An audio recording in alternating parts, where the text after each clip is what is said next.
First audition வந்தப்போ வைத்தீஸ்வரி கேரக்டருக்கு தான் ஆடிஷன் வந்திருந்தேன். ஆனால் எனக்கு 2 டேஸ் கழித்து மறுபடியும் மகேந்திரன் நான் ஃபோன் பண்ணி, இல்லைம்மா உனக்கு நாங்கள் வேறு கேரக்டர் சேஞ்ச் பண்ணியிருக்கோம், நீ அது பண்ணு, உனக்கு அதுதான் நல்லாயிருக்கும் அப்படின்னு சொன்னாங்க. சரி ஓகே, என்ன கேரக்டர்னாலும் நம்ம வந்ததை நம்மளால் என்ன பண்ண முடியுமோ அதை நம்ம பண்ணணும் அப்படின்னு நான் பண்ணியிருக்கேன். எனக்கு இந்த வாய்ப்பு கொடுத்த ராமண்ணாக்கும் மகேந்திரன் அண்ணாக்கும் இந்த பாதையை காமிச்ச எங்கள் மாமாவுக்கும் ரொம்ப நன்றி. நீங்கள் எல்லாம் படம் எப்படி இருக்குன்னு பார்த்து நல்லபடியாக எழுதணும், படம் நல்லா ஓடணும். நன்றி. நீங்கள் அழகாக ஒரு உணர்வை பதிவு பண்ணியிருக்கீங்க. எப்படி ஷூட்டிங் ஸ்பாட் இருந்துச்சு, எப்படி நடிச்சிங்க? ஃபஸ்ட்டு பிரணீதாட்ட கொடுங்க மைக், அவங்கள்ட்ட கேட்கலாம். எனக்கு ரொம்ப ஜாலியாக இருந்தது.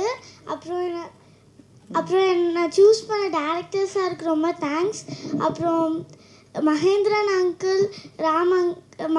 அங்கிள், சாய் அண்ணா, சந்திரன் அங்கிள் எனக்கு டயலாக்கெல்லாம் சொல்லி தந்தாங்க, அதனால ரொம்ப தேங்க்ஸ். அப்புறம் cameramen Arunmozhi Cholan uncle, Siva uncle, அவங்கெல்லாம் நான் அழகாக பண்ணதெல்லாம் திருப்பி போட்டு எனக்கு காட்டினாங்க, அதனால ரொம்ப தேங்க்ஸ். அப்புறம் நீங்கள் தான் படத்தை நல்லா பார்க்கணும், பார்த்துட்டு நல்லா எழுதணும். உங்களை பற்றிலாம் சொல்லுங்கள்.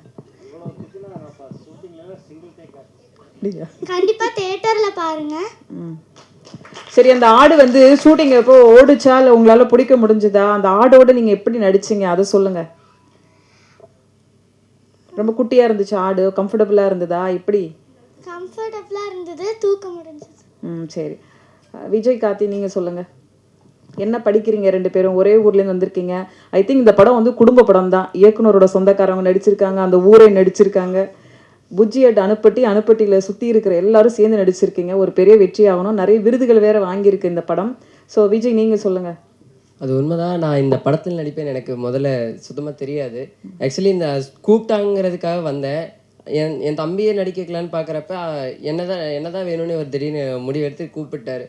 நான் கொஞ்ச நாள் இவர் வீட்டுக்கு போயிட்டு வந்ததில் அவர் என்னை பார்த்து எனக்கு பிடிச்சிருச்சுன்னு கூப்பிட்டாரு. எனக்கு ஃபஸ்ட் டைம் கேமரா முன்னாடி நிற்கிறேன். எனக்கு எதுவுமே பண்ண தெரியல. அப்புறம் கேமராமேன் இவர் தான் எனக்கு சப்போர்ட் பண்ணி பேசி என்னென்ன பண்ணணும், எந்தெந்த நேரத்தில் எது பண்ணணும்னு எல்லாமே சொன்னார். அதுக்கப்புறம் அந்த ஆடு நல்லா தான் கம்ஃபர்டபுளாக தான் இருந்துச்சு. ஆனால் அது துள்ளி ஓட ஆரம்பிச்சிருச்சு. சின்ன ஆடை விட பெரிய ஆடு பயங்கர விளையாட்டு காமிச்சிருந்துச்சு எங்களுக்கு. அது கூட பண்ணுறப்ப எங்களுக்கு ஜாலியாக தான் இருந்துச்சு.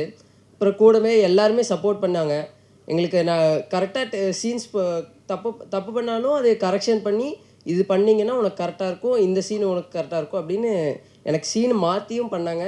எனக்காக எல்லாத்தையும் கரெக்டாக பண்ணாங்க. அதனால் எனக்கு எல்லாருக்கும் ரொம்ப நன்றி. 2 படத்தில் நடித்த மாதிரி பேசுறியப்பா. Okay, thank you, all the very best. நீங்கள் நடிக்கணும், நல்லா படிக்கணும், 2 முக்கியம். Okay, thank you.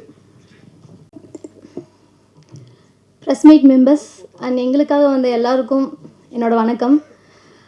இந்த சான்ஸ் கொடுத்த ராமச்சந்திரன் சார் அண்ட் மகேந்திரன் சாருக்கு ரொம்ப நன்றி. இதுக்கு வந்து ஆடிஷன் அந்த மாதிரிலாம் எனக்கு எதுவுமே தெரியாது. எங்கள் டீமில் ராம்குமார்னு ஒரு அண்ணா இருந்தார். அவர் என் மேலே நம்பிக்கை வச்சு இந்த மாதிரி ஒரு ஆடிஷன் இருக்குமா, நீங்கள் போய் ஃபஸ்ட்டு நீங்கள் பேசுங்க அப்படின்னு சொன்னாங்க. அங்கே பேசினோடனே நான் செலக்ட் ஆகணும் இல்லையான்னு தெரியல, பட்டு அந்த அண்ணா சொல்லிட்டாங்க, என்னை நம்பி ஒரு ரோலுக்கு வந்து ஒரு ஆடிஷனுக்கு கூப்பிட்ருக்காங்க அப்படின்னு சொல்லி போனேன். நான் நம்பவே இல்லை, பட் இவங்க என் மேலே நம்பிக்கை வச்சு கான்ஸ்டபிள் ரோல் வந்து எனக்கு கொடுத்துருந்தாங்க. ஸோ 2 பேர்த்துக்குமே ரொம்ப நன்றி. அதே மாதிரி எனக்கு என்ன ரெஃபர் பண்ண ராம்குமார் அண்ணா நக்கலைட்ஸில் தான் ஒர்க் பண்ணுறாங்க. அவங்களும் இந்த படத்தில் நடிச்சிருக்காங்க. பட் அன்ஃபார்ச்சுனேட்லி இன்றைக்கி அவங்களால வர முடியல. ஸோ ராம்குமார் அண்ணாவுக்கும் ரொம்ப நன்றி.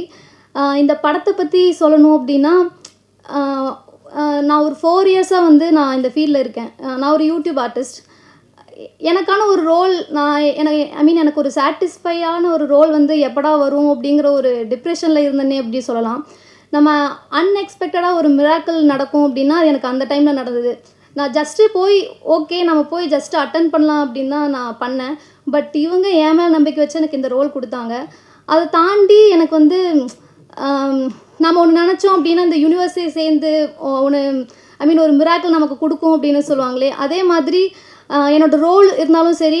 ஏன்னா நான் எல்லாமே அந்த 4 இயர்ஸில் வந்து நான் முக்கால்வாசி ஒரு காமெடியான ரோல் தான் நான் பண்ணியிருக்கேன். பட் இது வந்து சீரியஸான ரோல்.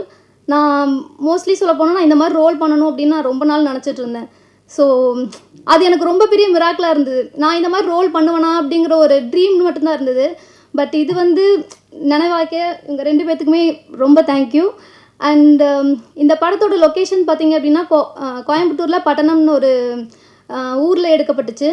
அந்த ஊர் பார்த்தீங்க அப்படின்னா அந்த சுற்றி இருக்கிற பிளேஸில் தான் எடுத்தோம். பட் என்ன சொல்கிறது, சில ஷூட்லாம் எடுக்கும்போது அவங்களுக்கு ஏதாவது கொடுத்தா தான் வந்து அங்கே காரியம் நடக்கும் அப்படின்னு இருக்கும். பட் அங்கே எல்லாருமே பார்த்திங்கன்னா சாரோட ஊர் தான். எல்லாருமே ஹெல்ப் பண்ணாங்க. அன்எக்ஸ்பெக்டடாக நாங்கள் வந்து அவங்கக்கிட்ட எதுவே பார்க்கல, பட் அவங்களாம் ஹெல்ப் பண்ணாங்க. ஸோ இந்த படம் வந்து 18 நாள் தான் எடுத்து முடித்தாங்க. ஸோ அதுவே எங்களுக்கு வந்து ரொம்ப எல்லாருமே ஹெல்ப் பண்ணனால அதுவே எங்களுக்கு ஒரு பெரிய ஒரு 2 மாதம் அந்த மாதிரி எடுத்த மாதிரி இருந்தது. அதே மாதிரி எனக்கும் சினி ஃபீல்டுங்கிறது ரொம்ப பெரிய ஒரு நியூ ஸ்டெப் அப்படின்னு சொல்லலாம். நான் ரொம்ப பொறுமையாக தான் பண்ணேன். ஒரு பக்கம் மகேந்திரன் சார் வந்து எனக்கு ட்ரெயின் பண்ணிகிட்டு இருந்தார். இந்த கேரக்டர் வந்து இப்படி தான் இருக்கணும் அப்படின்னு ட்ரெயின் பண்ணிகிட்டு இருந்தார். ஒரு பக்கம் ராமச்சந்திரன் சார் வந்து ப்ரீ பிளான்டாக போயிட்டு இருந்தாங்க. சேம் சினிமோட்டோகிராஃபர் லெவலில் பார்த்தீங்க அப்படின்னா நான் இதுக்கு முன்னாடி நான் சின்ன சின்ன ரோல் பண்ணியிருக்கேன். அங்கெல்லாம் வந்து நான் ஒரு டேக் எடுத்தாலே வந்து ஒரு 1-2 டேக் எடுத்தாலே வந்து முகம் சுளிப்பாங்க. பட் சார் அருண்மொழிச்சோழன் சார் வந்து ரொம்ப ஜாலியான கேரக்டர். எனக்கு அதுலேயே வந்து ஒரு கான்ஃபிடென்ட் வந்தது. ஓகே, நம்ம டக்குன்னு முடிக்கலாம், எதுவுமே யாரும் நினைக்க போகிறதில்ல, என்னோடய கான்ஃபிடென்ட்டு நான் இதில் கொண்டு வரலாம் அப்படிங்கிற ஒரு இது இருந்தது. சேம் அதே மாதிரி இங்கே இருக்கிற எல்லா கேரக்டருமே வந்து எனக்கு ஒரு காம்படிட்டிவாக இருந்தது. அண்ணா வந்து வாயே கிடையாது. நான் இப்போ வரைக்கும் அவரை வந்து வாய் அப்படின்னு தான் நினச்சிட்ருக்கேன்.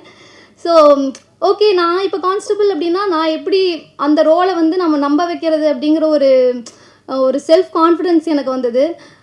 தென் அதுக்கப்புறம் இங்கே வந்து நான் தேங்க் பண்ண விரும்பிக்கிறேன். எனக்கு வந்து இந்த ஷூட்டில் வந்து எனக்கு ஒரு நைட்டு 2 மணி 3 மணி அப்படின்னு முடியும் அப்படின்னா என்னால் வீட்டுக்கு அப்போ போக முடியாது. அப்போ வந்து ஒரு 20-25 கிலோமீட்டர்ஸ் தாண்டி தான் என்னோடய வீடு இருக்கும். அப்போ வந்து அந்த டைமில் எனக்கு ஒரு அண்ணா வெயிட் பண்ணி எனக்காக கூட்டிகிட்டு போய் அவங்க வீட்டில் தங்க வச்சு, அப்புறம் அடுத்த நாள் மார்னிங் வந்து பிரேக்ஃபாஸ்ட்டு வச்சு லஞ்சும் கொடுத்து, அப்புறம் ஈவினிங்கு அவங்களே வந்து என்னை ஷூட்டுக்கு வந்து ட்ராப் பண்ணாங்க. ஸோ அந்த அண்ணாக்கு ரொம்ப நன்றி. அவங்க வந்து நக்கலைட்ஸில் சண்முகம் ஆக்டராக இருக்காங்க. ஸோ அவங்களுக்கு ரொம்ப நன்றி. அண்டு டெக்னீஷியன்ஸ், ஆக்டர்ஸ், இங்கே வந்த எல்லாத்துக்குமே ரொம்ப நன்றி. படத்தை கண்டிப்பாக எல்லோரும் தேட்டரில் பாருங்கள். இது ஒரு புது எக்ஸ்பீரியன்ஸாக இருக்கும்னு நம்புகிறேன். So thank you all.